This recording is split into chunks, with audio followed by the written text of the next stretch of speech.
Olá, eu sou Renata Palmier. Estamos dando início ao programa Grupo Mônaco de Cultura. Hoje, diretamente aqui do auditório da Universidade Federal Fluminense, da Faculdade de Direito da Universidade Federal Fluminense, vamos bater um papo muito agradável com Pedro de Luna. Pedro, muito obrigado desde já pela sua presença aqui no nosso programa. Pedro é jornalista e escritor, está lançando o livro Brodagens. Vamos falar muito sobre esse livro, muitas imagens, o livro é maravilhoso, muito detalhe sobre o rock, sobre o underground, né, Pedro? Muito obrigada. Eu que agradeço, Renata, e toda a equipe da UniTV pelo convite. Então, Pedro, você também, além de tantas atribuições que você tem com rock, com jornalismo, com divulgação, você é escritor, produtor do Araribóia Rock. O Araribóia Rock, o que é o Araribóia Rock? O que foi? Que importância que ela tem no cenário cultural? O Araribóia Rock nasceu em 2004 como um movimento para unir as bandas da cidade. Na verdade, começou como Niterói, depois São Gonçalo, Itaboraí e Leste Fluminense, porque a gente percebia que os músicos estavam cada um lutando por si, isoladamente, e que se a gente se juntasse, como já cantava Chico Science, né, a gente junto a gente é mais forte. Então, a partir do Araribóia Rock, a gente começou a reivindicar ao poder público, principalmente, maior apoio e mais espaços para as bandas independentes, porque até então as bandas que tocavam não eram bem do universo do underground da cidade.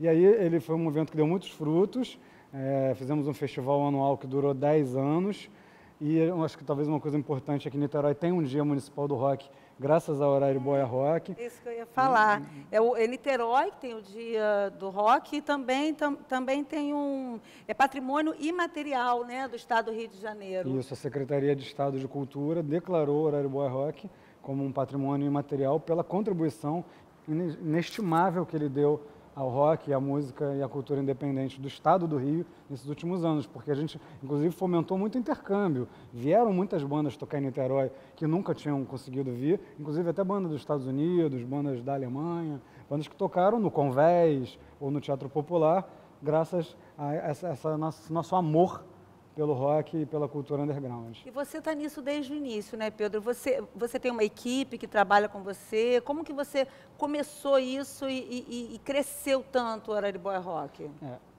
Na verdade, eu comecei em 2004 com dois outros músicos que já não fazem mais parte, porque é normal, as pessoas elas fazem parte enquanto elas têm uma banda. Quando a banda acaba ou elas não estão tocando, elas se afastam. Infelizmente, as pessoas não ficam se elas não têm um interesse direto. Mas é assim que funciona o mundo, o que a gente pode fazer, não vamos mudar. E desde lá para cá, de 2004 em diante, fizemos dezenas e dezenas de shows, pequenos, médios e grandes. Posso destacar como um projeto muito bacana, que eu adoraria que voltasse, era o Rock na Pista, onde a gente fazia shows semanais em pistas de skate em Niterói, eram gratuitos, você então não tinha a barreira econômica, de idade, qualquer pessoa podia ir lá, era muito bacana. Só que agora, no final de 2014, quando eu fiz o último festival de 10 anos, eu comecei a me afastar e passei a coordenação para os músicos da cidade. Eles não estão conseguindo fazer os shows, nem o festival. Infelizmente, não tem nenhum apoio em Niterói para o Araribóia Rock, mas eles fizeram um programa de rádio. E o programa de rádio já tem mais de um ano. Então, acho que já é uma contribuição. Afinal, o mais importante do que falar da música é tocar a música. Com certeza. De repente, o momento não é propício, mas eu tenho certeza que você vai lutar e vai conseguir, num momento ou no outro, voltar esse trabalho maravilhoso aí que você fez. Fez uma exposição também, várias exposições, em Niterói, São Gonçalo, na Sala de Cultura Leila Diniz também fez. O lançamento de um primeiro livro seu também. É o segundo livro esse seu, né, Pedro? Na verdade, é meu quarto livro. Quarto livro? No meio desse, eu fiz a biografia do Marcati, que é um quadrinista de São Paulo, e fiz um livro infantil também. Né? Só que o primeiro com esse mote de rock, esse é o segundo. Esse é o segundo, né? O primeiro foi qual que você fez? O Niterói Rock Underground, de 1990 a 2010. Que a gente mostra em 20 anos o que mudou no rock de Niterói, né? E mudou muito, Pedro? Nossa. Mudou muito, inclusive a gente mudou muito. Não tínhamos barba, não tínhamos cabelo branco. Poxa, mas eu acho esse movimento do rock muito interessante no sentido de que você acha coisa para fazer, né? Você tem showzinho aqui, tem um show ali, tem esse de skate que você fala, que sempre aparece alguma coisa para fazer. E vocês me parece que são muito unidos. É impressão minha ou isso realmente acontece? Não, tem pessoas muito unidas. Tem alguns que tentam se aproximar E aí, quando a gente começa a mostrar a ideia da coletividade, e a gente percebe que ali vai ser um coletivo de individualidades, aí a própria pessoa acaba se afastando. Mas então, vocês mesmo fazem isso, eles né? mesmo percebem que, cara, ali não tem espaço só para o seu umbigo, tem que ter um espaço para o umbigo de todo mundo. Eu percebo. Se você não pensar assim, né, e a gente vive um mundo hoje do personal, né? É o personal computer, é o personal trainer, é cada um com o seu. Então, as pessoas não estão conseguindo pensar muito no coletivo, está difícil passar essa ideia, porque o mundo ficou muito egoísta, muito individualista. E talvez a gente ainda tenha essa esperança de resgatar valores mais antigos, mas que continuam muito, muito preciosos, né? Da amizade verdadeira, da brodagem. Exato. E o brother é isso, é o cara que vai fazer a capa do seu livro de graça, ou que vai diagramar coisas de graça, que tira foto para você, que te faz uma matéria. Então, assim, os brothers são esses todos. A gente conseguiu algumas matérias em jornais importantes sem dar o livro para o repórter, porque eu não podia dar o livro, nem o CD, nem dar nada. Mas o cara falou, não, a sua ideia é boa, você é verdadeiro e eu vou fazer, porque você está aí há muito tempo. Então, a gente não desanima porque existem essas pessoas. É isso que eu ia te falar, Pedro. Eu acho que a credibilidade que você passa com o seu trabalho, que a gente já acompanha há bastante tempo, e o resultado do seu trabalho, né, um resultado positivo, te dá um handicap, te dá uma credibilidade para você chegar num empresário, chegar numa pessoa e falar, poxa, eu estou com esse projeto é bom, pode vir comigo, me dá a mão que isso vai acontecer e vai funcionar. É isso mesmo que acontece. A gente fala na editora, essa editora que eu criei, que ela tem dois valores importantes, coerência é um deles, então os livros que a gente lança tem que ter uma coerência, tem que ter um porquê e relevância. Não adianta lançar por lançar ou botar uma banda num show legal só por colocar. Nada é por acaso, tudo tem algum motivo. Não é por a pessoa ser mais amiga ou menos amiga, isso não importa. Importa se ela tem a ver com aquele lugar, com aquele público. E realmente, credibilidade e reputação é alguma coisa que a gente conquista. Eu não me envaideço mais com isso. É o patrimônio, né? É um patrimônio, não tenho nenhuma vaidade, mas sei que, infelizmente, eu fui um dos poucos em Niterói que foi a todos os festivais independentes do Brasil. Com o meu primeiro livro, eu lancei em 3 países e 3 estados, sem apoio de ninguém, sem nenhuma editora. Agora, imagina se a gente tivesse, sei lá, uma editora pública forte aqui em Niterói, uma gravadora pública que incentivasse. Olha como Niterói podia estar sendo falado. Tem um caso que eu conto no livro que eu acho muito legal, do Black Alien, que é um rapper de Niterói, que quando ele gravou uma música e essa música foi parar num comercial de carros, ela tocou na Europa inteira antes do filme Kill Bill. E o Black Alien falou, Pedro, as pessoas me ligavam de Paris, de Londres, para falar, Gustavo, eu não acredito que eu estou ouvindo falar de Niterói e São Gonçalo aqui. E a gente tem esse orgulho de ser de Niterói e São Gonçalo e falar que é de Niterói e São Gonçalo, né? Com certeza. Então, por que esse orgulho não é amparado, às vezes, pelo poder público, privado? A gente só pergunta um pouco por quê, né? Vamos continuar trabalhando, né, Pedro? Brodagens, né? Você é amigo do Gilbert, como é que começou essa relação de vocês? O que te inspirou para fazer esse livro com o Gilbert? O Gilbert ele é meu amigo desde os anos 90, nunca foi amigo próximo, mas eu sempre respeitei ele como músico, porque primeiro que ele é um exímio músico, cara, é fantástico, toca muito bem, e em segundo lugar porque ele sempre foi muito trabalhador. Toda a banda dele sempre foi de pessoas muito simples e trabalhadoras que tocavam de noite, acabava de tocar de madrugada e no dia seguinte estavam 6 horas da manhã nos seus empregos. Eles nunca viveram da música, então são pessoas que eu sempre fiquei de olho, sempre admirei. E ao longo desses anos o Gilbert foi tocando em outras bandas e outras, e quando ele começou a fazer o trabalho como Gilbert T, eu comecei a ver que o trabalho dele estava muito promissor e que ele merecia uma chance. Falei, poxa, o Criolo teve a chance, o seu Jorge teve uma chance. E o nosso crioulo aqui, e o nosso Gilbert, o nosso negão de São Gonçalo, lá do Arsenal. Pô, o Gilbert merece. Então, eu achei que um livro poderia ser uma coisa que desse mais visibilidade a ele nesse momento. Ele já está com 45 anos, talvez seja assim, o último tiro musical na carreira dele, a última tentativa. Está vindo com um 3º CD já fantástico. E acho que o livro vem coroar também, tanto essa história do Gilbert, quanto esses 30 anos de música, de 3 gerações que passaram pela gente, né? Afinal, a gente que faz show vê o público muda o tempo inteiro. Agora a gente está na 4ª, aí, que seria a geração digital, né? E até achei engraçado, porque eu recebi um e-mail de uma amiga que falou, faz mais lançamentos, senão a gente não se vê. Porque acaba que se você não fizer o lançamento do livro físico, as pessoas não se encontram. Vai cada um comprar pelo correio e ninguém se encontra. E a gente está numa idade com filhos, casado, né? Que cada vez a gente sai menos. Deve ser bem interessante juntar essa galera toda para fazer um evento, tocar, enfim, fazer um um evento meio Tipo que sarau. acústico, né? Tipo um sarau. Uma Quanto delícia. tempo você levou para fazer esse livro, Pedro? Levou 4 meses. O mais difícil, de fato, foi a pesquisa, porque eu fiz 35 entrevistas e tem gente morando em Minas Gerais, nos Estados Unidos, então entrevistar algumas pessoas chaves foi uma coisa muito complicada e também conseguir um material raro e inédito. Eu tive que insistir muito para as pessoas procurarem dentro dos seus armários, nos seus baús. Então as pessoas foram achando livros, discos, fotos, cartazes, e o resultado está aí, são mais de 500 imagens, 500 imagens. em 232 páginas. Eu fiz um livro muito preocupado em ser visual, que então ninguém fica com preguiça de ler, pelo contrário, a gente lançou no fim de semana passado e as pessoas já estão na metade, já estão lendo muito empolgadas, estão falando que está muito delicioso de ler, porque está muito fluido, está muito fácil. E essa foi uma preocupação, né? Hoje a gente escreve também com uma preocupação de ser um pouco visual, pensando se um dia ele virar um curta-metragem, se um dia ele for, né, transformado num documentário. Então a gente tem essa preocupação em fazer um livro que ele seja também visual na hora do leitor ler e imaginar aquelas cenas. Você falou para a gente, no momento anterior, que muito interessante as histórias que se entrelaçam. Eu fiquei curiosa com isso. Como é que é isso? Nossa, isso é muito legal mesmo, porque a gente percebe, a gente sabe que ninguém está aqui sozinho, né? Mas a gente só se dá conta de quanto as pessoas foram ou vão ser importantes na nossa vida em algum momento, quando a gente olha para trás e fala, nossa, aquela pessoa que eu conheci naquela situação, hoje ela está aqui me ajudando, ou eu estou ajudando ela. Então, um dos casos muito emblemáticos, no caso do Gilber, é que quando ele estudou no Sebric, que é um colégio do Barreto, nessa época de adolescente, ele era da mesma sala do Cláudio Março, conhecido como Speed, que foi um rapper de Niterói que foi assassinado em 2010. Speed fez dupla com Black Alien, participava dos discos do Planet Hemp, era um célebre rapper da cidade, mais um. E Gilber e Speed sempre tiveram idas e vindas, eles se encontravam, depois cada um ia para um canto e tal. E Speed foi morar em São Paulo e quando voltou, 8 anos depois, a primeira pessoa que ele ligou foi para o Gilber. E ele falou para a irmã me deu esse depoimento.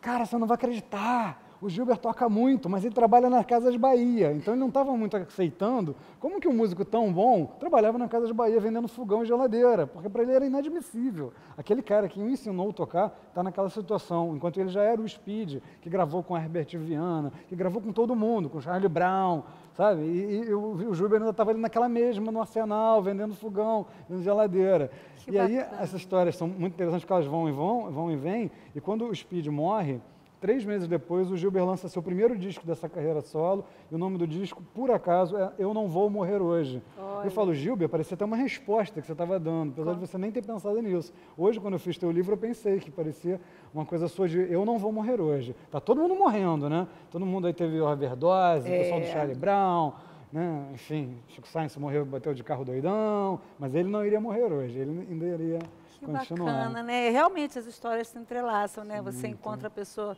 muito tempo depois numa outra situação. Não é? Eu fiquei muito, muito feliz também. Outra coisa que você falou, que eu quero que você comente para a gente, estamos na 3ª geração, indo para a 4ª geração do rock, né? Você fala no livro. A 3ª geração é uma geração de criatividade, de irreverência, de poder fazer tudo. A 4ª geração, uma geração digital, que você compra a música de uma maneira diferente, né? Faz essa comparação para a gente aí das gerações. Nossa, esse ponto tecnológico é sempre mais fácil, né, da gente comparar, porque a gente saiu de uma época de fita cassete, depois passou para o CD, que era o máximo dos máximos gravar um CD, aí teve o CDR, aí todo mundo podia gravar um CD, porque teve o CDR. Podia. Hoje em dia já não tem mais a mídia física, né? Quando eu lancei o livro e o Gilber veio com disco, muitas pessoas, infelizmente, falaram, não vou comprar só o livro, porque o disco eu vou ouvir na internet. Infelizmente, a forma de consumir mudou, mas também a forma de comunicação, né? Quando você tinha cartas ou falava por orelhão, imagina, quantas bandas não se perderam, não chegaram para tocar, porque se perderam e não tinha Waze, não tinha GPS, não tinha celular para ligar para ninguém, era só orelhão.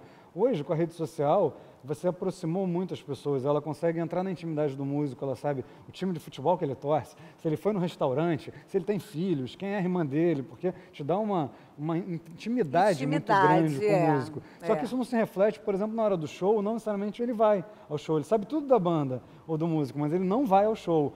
Então, a gente fala assim que hoje, para essa geração digital, você tem que trabalhar realmente individualmente, dá muito trabalho. Você vai ter que lidar, não dá para falar galera, não, ninguém é galera, ali cada um é um. Então você tem que mandar mensagem para cada pessoa, conhecer seu fã, porque se você conhecer seu fã, ele vai no seu show, ele vai falar com você, oi, eu sou aquele, como é que tinha um que era Besouro Anêmico, que comprou o disco. Pô, Besouro Anêmico? O cara vai chegar e falar, eu sou o Besouro Anêmico do Facebook. Ah, tá, Besouro Anêmico, tá. Então é assim que as pessoas se identificam. Né, Pedro? Isso é real, É engraçado, mas é assim que elas são, né? Na internet você é quem você quiser. Claro. Você pode botar uma foto que não é sua, claro, né? Claro. Então a gente vive um momento muito diferente, muito ímpar, sabe, Renata? Poxa, tem coisas que você fala, que a gente vem conversando, que você para pensar, poxa, mas é isso mesmo, né? É isso mesmo que acontece, eu não tinha me dado conta disso. Muito interessante. Agora, a gente tem que tirar proveito do que for bom, né? Uma coisa que eu posso contar que eu achei muito bacana do meu livro é que eu vendi livros pelo WhatsApp. Então, eu tinha uma mensagem padrão e eu mandava para todos os meus amigos uma mensagem, a capa, e falei, você pode comprar antecipado? E nessa eu vendi vários livros por WhatsApp. É uma coisa muito nova. Credibilidade sua. Credibilidade, mas o WhatsApp ajudou. Com certeza. Imagina se tivesse mandar carta ou telefonar. Com certeza. Né? A mídia digital hoje é perfeita para isso e eu tenho certeza que isso ainda vai melhorar muito. Tomara, ajuda muito. Pedro, a moda e a imprensa, a importância da moda e da imprensa na cultura do rock.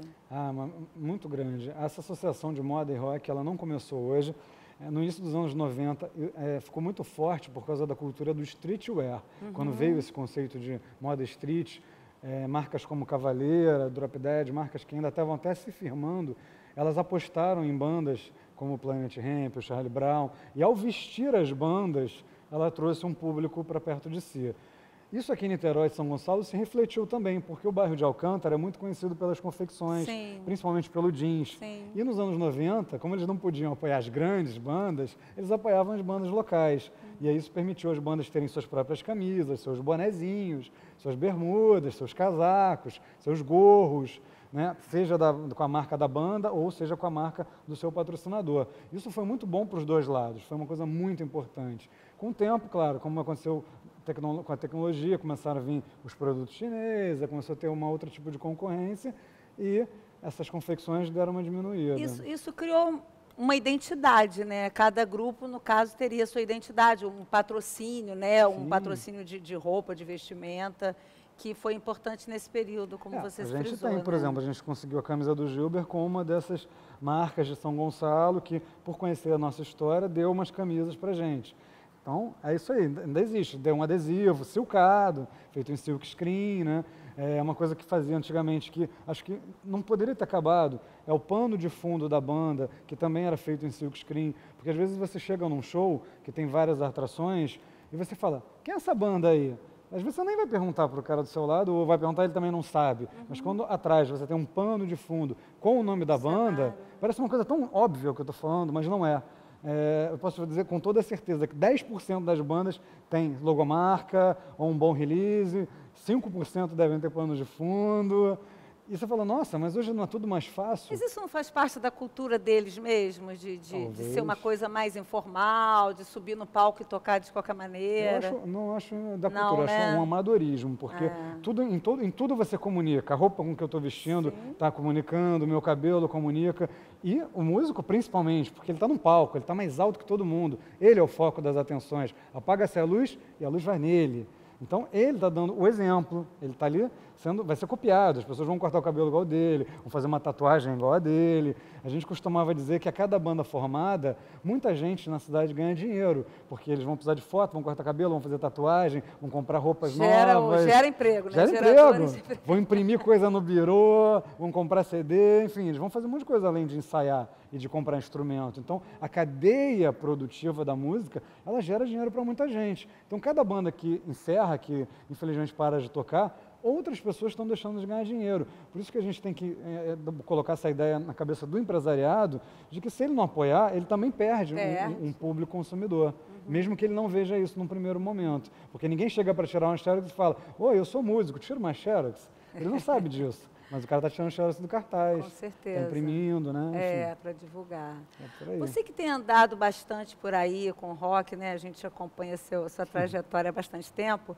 Isso acontece só nos grandes centros ou você vê esse movimento de rock também no interior, no norte, noroeste, no sul do estado? Como que funciona esse movimento do rock aí pelo estado todo? A gente vive muito em ciclos, sabe, Renata? A gente vive ciclos e ondas, então tem momentos melhores, momentos piores. A gente teve um momento de um boom muito grande aqui no estado, na região do Vale do Paraíba. Houve uma época que Volta Redonda e Barra Mansa tinham muitos shows. Mas por quê? Porque pessoas da época dos anos 90, que já tinham crescido profissionalmente, foram trabalhar nos SESCs ou em posições que conseguiram fazer aquilo virar uma política pública. Isso, né? Virar uma política pública. Como depois saíram, a coisa morreu. A gente, eu digo os mais velhos, a gente tem essa preocupação hoje muito grande de formar os sucessores, de deixar um legado. Por quê? Porque daqui a pouco são os nossos filhos querendo ir em show e tem que ter show, tem que ter fanzine, tem que ter alguma coisa acontecendo. E a gente sente um pouco de apatia na maioria das pessoas. A gente não sabe se é porque elas não querem ou porque elas não sabem por onde começar. Então, acho que livros como o meu, ou quando a gente dá alguma palestra, participa de algum evento, a ideia é sempre essa, tentar passar o conhecimento para a fila andar, para não parar na gente. Senão a gente, por isso que a gente não se aposentou ainda. Por isso que não se aposentou ainda. Eu queria estar parado só frequentando, mas não dá. Só curtindo o show, Não né, dá. Pedro? A gente tem que ensinar. Então, é por aí, é um aprendizado contínuo para eles e para a gente. Nunca acaba. Você falou aí em fanzine, né? Que importância teve o fanzine nesse movimento? O fanzine teve Muita, né? Muita importância enorme. A gente teve uma coisa muito legal nos anos 90, porque nos anos 90, sem a internet, você se informava muito pelo impresso.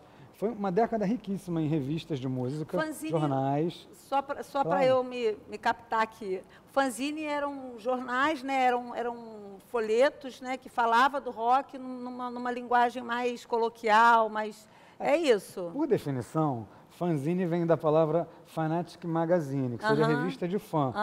Então, se é uma revista de fã, pode ser revista de fã de qualquer coisa. Você vai fazer um fanzine de peteca, ou fanzine, eu adoro tangerina, e todo mundo que gosta de tangerina vai ler o seu fanzine. Poderia ser sobre qualquer coisa. Certo. Mas, no Brasil, acabou sendo muito abraçado pelas pessoas da música, da poesia também. Eles usaram muito do fanzine e de ficção científica. Tem muito fanzine de ficção científica.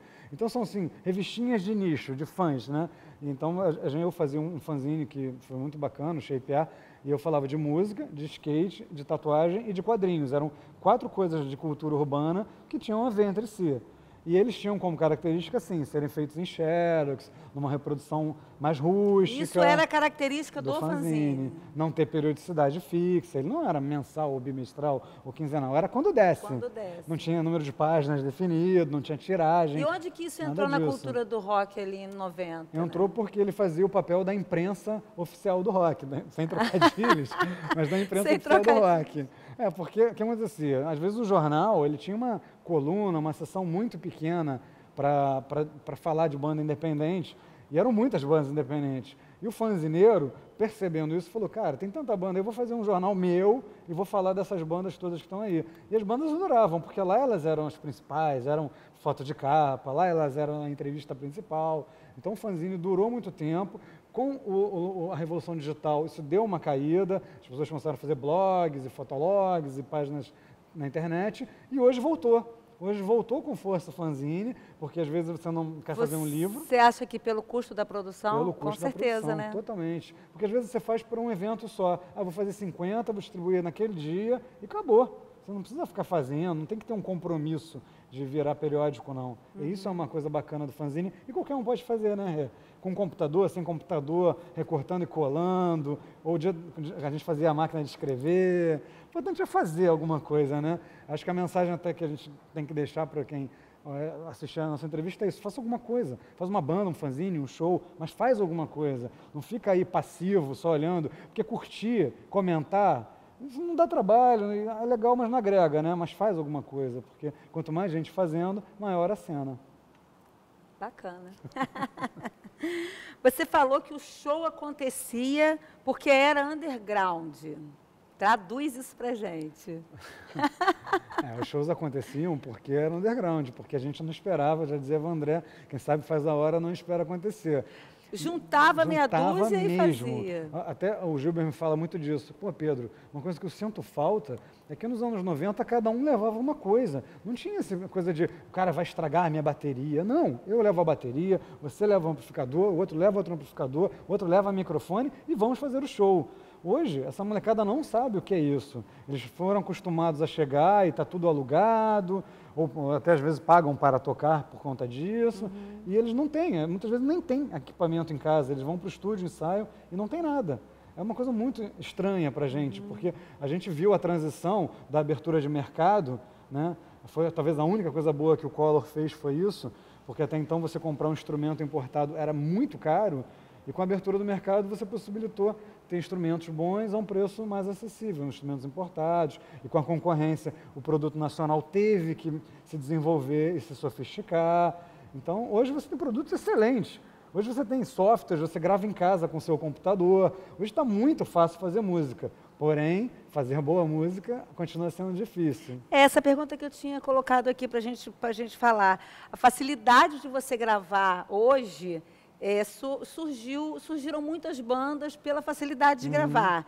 Só que nem todas com qualidade, que é o que você está falando aí agora, né? Facilidade de você gravar, você não tem a qualidade, quantidade não diz qualidade, né? A gente tem uma quantidade imensa e eu sinto falta, porque hoje também a função do crítico, né? Eu não gosto muito de usar crítico, mas vamos lá, da imprensa, do formador de opinião.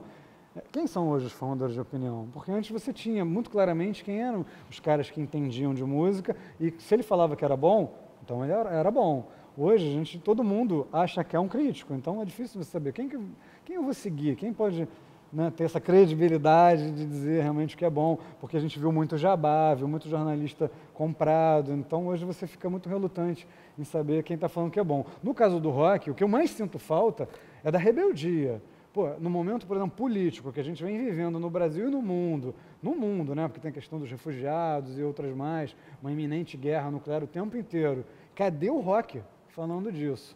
Eu sinto muita falta, né? Legião Urbana, Paralamas, lá nos anos 80 levantaram muito essas questões, né? Você vê, dizia que o do Picareta e os Anéis do Doutor, essa música é válida até hoje. Que país é esse? Muito atual. Muito atual. Muito atual. As músicas são muito atuais, feitas nos anos 80. E cadê essa geração de hoje falando disso?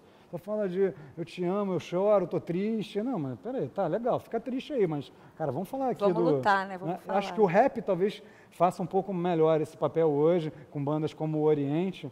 O Oriente teve uma música que ele fez sobre os vereadores de Niterói, que eu achei fantástico, porque tem que ter muita coragem para você falar em público dessas coisas. Mas se não são os artistas a falar, quem vai falar? É verdade. Eu acho que é uma provocação. Uma provocação, com certeza. Acho que é o nosso papel. Pedro, vamos falar então dos próximos lançamentos.